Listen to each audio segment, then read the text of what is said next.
हे सुमुखी, कहो तो अपनी सुंदरता से करोड़ों कामदेवों को लजाने वाले ये तुम्हारे कौन हैं। उनकी ऐसी प्रेममयी सुंदर वाणी सुनकर सीता जी सकचा गई। वह मन ही मन मुस्कुराई। उत्तम गौर वर्ण वाली सीता जी को उनको देखकर संकोचवश पृथ्वी की ओर देखती हैं। वे दोनों ओर से संकोच से सकुचा रही हैं। हिरण के बच्चे के सदृश नेत्र वाली और कोकिल की सी वाणी वाली सीता जी सकुचाकर प्रेम सहित मधुर वचन बोली। ये जो सहज स्वभाव सुंदर और गोरे शरीर के हैं, उनका नाम लक्ष्मण है। यह मेरे छोटे देवर हैं। फिर सीता जी ने लज्जावश अपने चंद्रमुख को आंचल से ढककर और प्रियतम की तरफ निहार कर भौवें टेढ़ी करके खंजन पक्षी के से सुंदर नेत्रों को तिरछा करके सीता जी ने इशारे से उन्हें कहा कि ये श्री राम जी मेरे पति हैं। यह जानकर गांव की सब स्त्रियां इस प्रकार आनंदित हुई जैसे कंगालों ने धन की राशियां लूट ली हों। वे बहुत प्रेम से सीता जी के पैरों पड़कर बहुत प्रकार से आशीष देती हैं कि जब तक शेष जी के सिर पर पृथ्वी रहे तब तक तुम सदा सुहागिनी बनी रहो और पार्वती जी के समान अपने पति की प्यारी हो। हे देवी, हम पर कृपा न छोड़ना। हम बार बार हाथ जोड़कर प्रार्थना करती हैं जिसमें जिसमें आप फिर इसी रास्ते लौटे और हमें अपनी दास जानकर दर्शन दे। सीता जी ने उन सब को प्रेम की प्यारी प्यासी देखा और मधुर वचन कह कहकर उनका भली भांति संतोष किया। जैसे चांदनी ने कुमुदिनियों को खिलाकर पुष्ट कर दिया हो, उसी क्षण श्री रामचंद्र जी का रुख जानकर लक्ष्मण जी ने कोमलवाड़ी से लोगों से रास्ता पूछा। यह सुनते ही स्त्री पुरुष दुखी हो गए, उनके शरीर पुलकित हो गए और आंखों में वियोग की संभावना से प्रेम का जल भर आया। उनका आनंद मिट गया और मन में ऐसे उदास हो रहे मानो विधाता दी हुई संपत्ति छीन लेता हो। कर्म की गति समझकर उन्होंने धैर्य धारण किया और अच्छी तरह निर्णय करके सुगम मार्ग बतला दिया। तब लक्ष्मण जी और जानकी जी सही श्री रघुनाथ जी ने गमन किया और सब लोगों को प्रिय वचन कहकर लौटाया, पर उनके मनों को अपने साथ ही लगा लिया। लौटते हुए वे स्त्री पुरुष बहुत ही पछताते हैं और मन ही मन देव को भी दोष देते हैं। परस्पर विषाद के साथ कहते हैं कि विधाता के सभी काम उल्टे हैं। वह विधाता बिल्कुल निरकुश अर्थात स्वतंत्र, निर्दय और निडर है। जिसने चंद्रमा को रोगी अर्थात घटने बढ़ने वाला और कलंकी बनाया, कल्प वृक्ष को पेड़ और समुद्र को खारा बनाया, उसी ने इन राजकुमारों को वन में भेजा है। जब विधाता ने इनको वनवास दिया है तब उसने भोग विलास व्यर्थ ही बनाए हैं। सब जब ये बिना जूते के रास्ते में चल रहे हैं तब विधाता ने अनेक वाहन सवारियां व्यर्थ ही रचे हैं। जब ये कुश और पत्ते बिछाकर जमीन पर ही पड़े रहते हैं तब विधाता सुंदर सेज किस लिए बनाता है। विधाता ने जब इनको बड़े बड़े पेड़ों के नीचे का निवास दिया तब उज्जवल महलों को बना बनाकर उसने व्यर्थ ही मेहनत की। जो ये सुंदर एवं अत्यंत सुकुमार होकर मुनियों के वल्कल वस्त्र पहनते और जटा धारण करते हैं, तो फिर करतार ने भांति भांति के गहने और कपड़े वृथा ही बनाए। जो ये कंदमूल फल खाते हैं तो संसार में अमृत आदि भोजन व्यर्थ हैं। कोई एक कहते हैं ये स्वभाव से ही सुंदर हैं, इनको सौंदर्य माधुर्य नित्य और स्वाभाविक है। ये अपने आप प्रकट हुए हैं, ब्रह्मा के बनाए नहीं हैं। हमारे कानों, आँखों और मन के द्वारा अनुभव में आने वाली विधाता की करनी को जहाँ तक वेदों ने उल्लेख करके कहा है, वहाँ तक 14 लोकों में ढूंढ के देखो, ऐसे पुरुष और ऐसी स्त्रियां कहाँ हैं? कहीं भी नहीं हैं। इसी से सिद्ध है कि ये विधाता के 14 लोकों से अलग हैं और अपनी महिमा से ही आप निर्मित हुए हैं। इन्हें देखकर विधाता का मन अनुरक्त अर्थात मुग्ध हो गया। तब वह भी इन्हीं की उपमा के योग्य दूसरे स्त्री पुरुष बनाने लगा।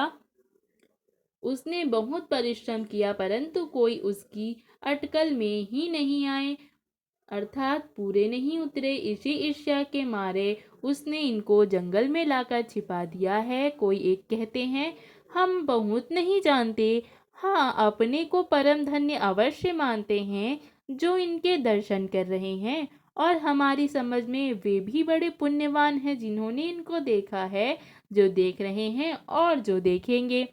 इस प्रकार प्रिय वचन कह कहकर सब आंखों में जल भर लेते हैं और कहते हैं कि ये अत्यंत सुकुमार शरीर वाले दुर्गम कठिन मार्ग में कैसे चलेंगे।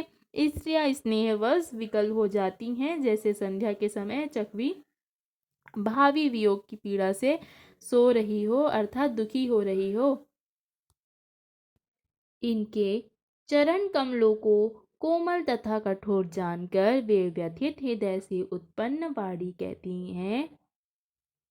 इनके कोमल और लाल लाल चरणों अर्थात तलवों को छूते ही पृथ्वी वैसे ही सकुचा जाती है जैसे हमारे हृदय सकुचा जाते हैं।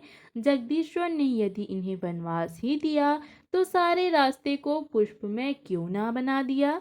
यदि ब्रह्मा से मांगे मिले तो हे सखी, हम तो उनसे मांगकर इन्हें अपनी आंखों में ही रखे। जो स्त्री पुरुष इस समय पर नहीं आए वे श्री सीताराम जी को नहीं देख सके।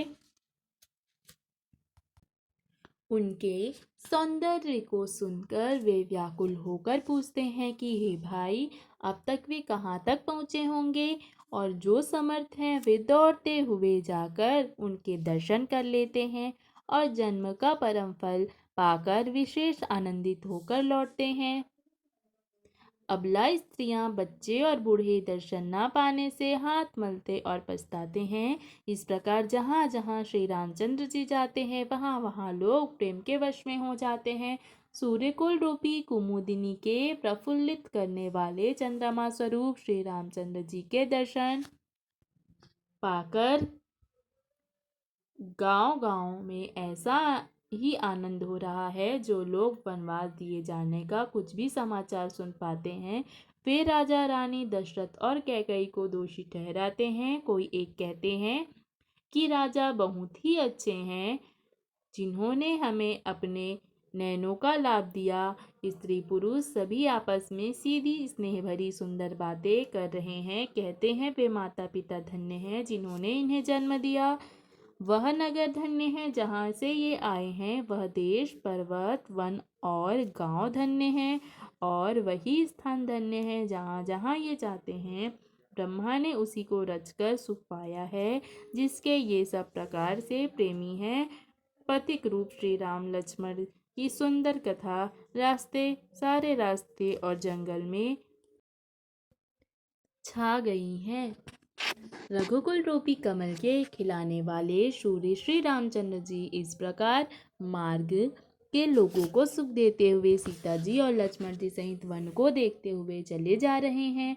आगे श्री राम जी हैं, पीछे लक्ष्मण जी शोभित हैं, तपस्वियों के भेष बनाए दोनों बड़ी ही शोभा पा रहे हैं। दोनों के बीच में सीता जी ऐसे सुशोभित हो रही हैं जैसे ब्रह्म और जीव के बीच में माया। फिर जैसी छवि मेरे मन में बस रही है उसको कहता हूँ, मानो बसंत ऋतु और कामदेव के बीच में रति सुशोभित हो। फिर अपने हृदय में खोजकर उपमा करता हूँ कि जैसे बुध अर्थात चंद्रमा के पुत्र और चंद्रमा के मध्य में रोहिणी जो चंद्रमा की स्त्री है वो सुशोभित हो रही हैं।